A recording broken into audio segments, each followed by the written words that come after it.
여자친구가 질염을 굉장히 자주 앓아서 고민이라는 남자분들도 있습니다. 여자친구가 질염을 자주 앓게 돼서 산부인과에 자주 가게 되면 뭐 검사도 받아야 되고 자꾸 약도 먹어야 되고 약 먹는 기간에는 성생활을 할 수 없으니까 이런저런 제약이 생길 수 있죠. 그러면 남자친구로서 또는 남편으로서 내가 뭐 옆에서 같이 도와줄 일은 없을까? 아니면 내가 해야 될 검사는 없을까? 이런 생각을 하게 됩니다. 저 같은 경우에는 이렇게 여성부 쪽에서 잦은 질염을 앓으실 때는 만나는 사람이 서로뿐인 그 정상적인 커플이라 하더라도 PCR 검사를 한번 받아보시라고 말씀을 드립니다. 성매개 감염균을 찾아내는 STD12종 PCR 검사 같은 경우에는 대부분의 경우에서 성병을 잡아내기 위해서 어디서 뭐 성상대자가 많다든지 아니면 처음 보는 누군가와 관계를 가졌는데 증상이 생긴다든지 이런 경우에만 하는 검사라고 생각하시는 경우가 많습니다. 하지만 정상적인 커플, 정상적인 부부 사이에서도 거기에서 왔다 갔다 할 수 있는 균들이 몇 가지가 있습니다. 대표적인 게 바로 이제 마이코플라즈마 계열인데요.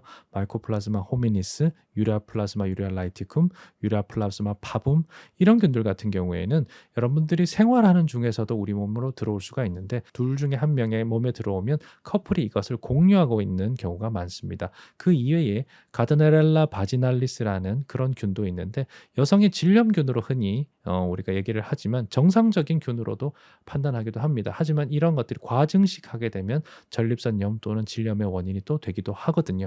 그래서 이런 것들을 밝히기 위해서 정상 커플도 PCR 검사를 한번 받아보는 게 좋다라고 얘기를 합니다. 자, 그러면 PCR 검사를 해봤는데 소변 검사를 해봤는데 특별히 나쁜 균도 없고 PCR 검사도 정상일 때 자꾸 여자친구 또는 배우자가 질염을 겪는다면 그렇다면 어떤 것을 고민해야 될까?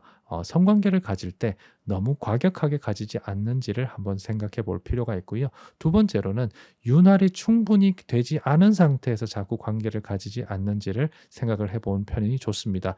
결국 질염이라는 것이 세균 때문에도 생기지만 물리적인 자극에 의해서도 생기거든요. 그 물리적인 자극으로부터 보호받기 위해서 분비되는 것이 바로 점액질인데 그 점액의 분비가 충분하지 않을 때 자꾸 관계를 가진다거나 무리한 관계를 가지다 보면 여성들의 질염이 생길 수 있습니다. 특히 폐경기 근처에 왔거나 폐경기 이후에는 여성 호르몬의 작용이 상당히 줄어듭니다. 젊을 때는 괜찮았는데 나이 들어서 부부 생활하다 보니까 자꾸 질염으로 힘들어한다.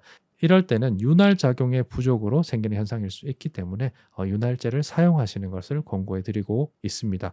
자, 그러면 남자분들께 윤활제를 사오라 그러면 사실은 생각보다 그걸 사오기가 상당히 어려워하시는 분들이 많은데요. 그러다 보면 또 인터넷을 뒤지게 되죠.